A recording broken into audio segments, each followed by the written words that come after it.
today I want to talk about a toxic relationship, but more importantly, the signs that you are in a toxic relationship.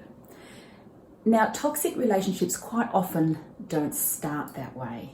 And that's what part of the problem is, that we meet someone, they seem the perfect person for us. We get into this relationship with them, we're loving them, and everything seems to be going fine.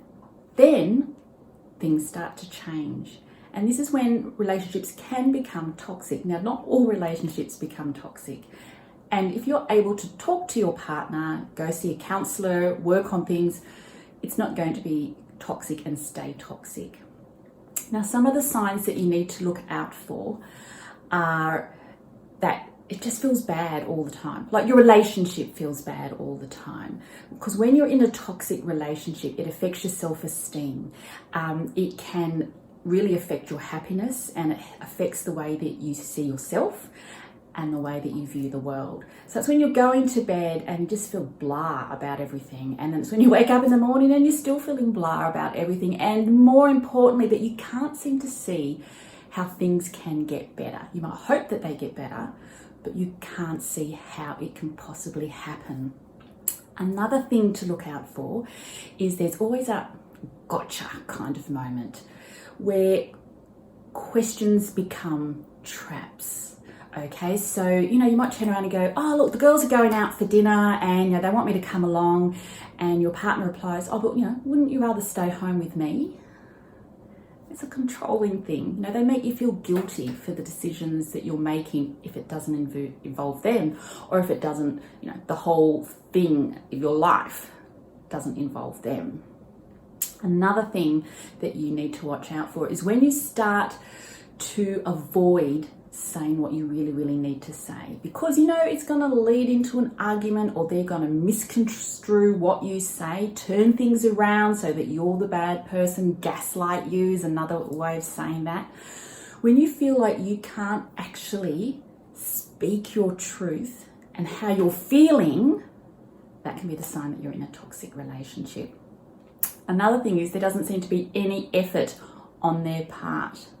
Okay, you're the one doing all the compromises. You're the one who seems to be putting all the effort into the relationship.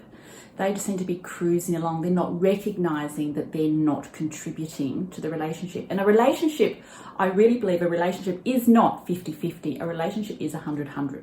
So it's 100%, 100%. You both have to be putting in 100% of effort to make a relationship work.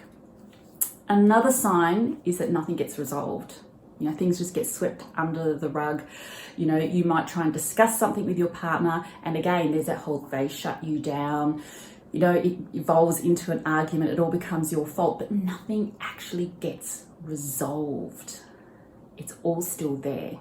And lastly, another thing, and it's not the end of all things. There's more and more and more sorts of lists and things that you can go through, but it's when, your past mistakes always get brought up.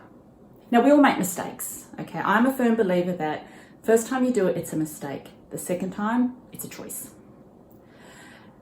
And when we're in a relationship, when we make a mistake, we need to acknowledge that we've made the mistake. We need to learn from that mistake, as in, why did we make that mistake? What thought processes went into that? But also the other person needs to forgive you, and then that needs to be the end of the matter. You can't keep bringing it up. If your partner is constantly bringing up things that you did wrong in the past, that can also be the signs of a toxic relationship, or that your relationship is starting to become toxic. So if you're not happy in your relationship at the moment, it might be a good idea to sit down, think about what I've just brought to your attention, and see if any of those points are starting to become irrelevant, okay? Because it can be the sign that it's the beginning. Like I said, sometimes we can sit down with our partners and say, look, I'm not happy. This is how I'm feeling. Can we sort things out? And your partner might be completely oblivious to their behaviour because they're learned behaviour from their parents and society and everything. So if they're willing to see a counsellor with you, they're willing to make changes and, make things better, well, that's a great thing. But if your partner's like, nah, it's all your fault, it's all in your head, you might just want to think about whether you want to stay in that relationship because it's not healthy. Hopefully that gives you some insight into what a toxic relationship is.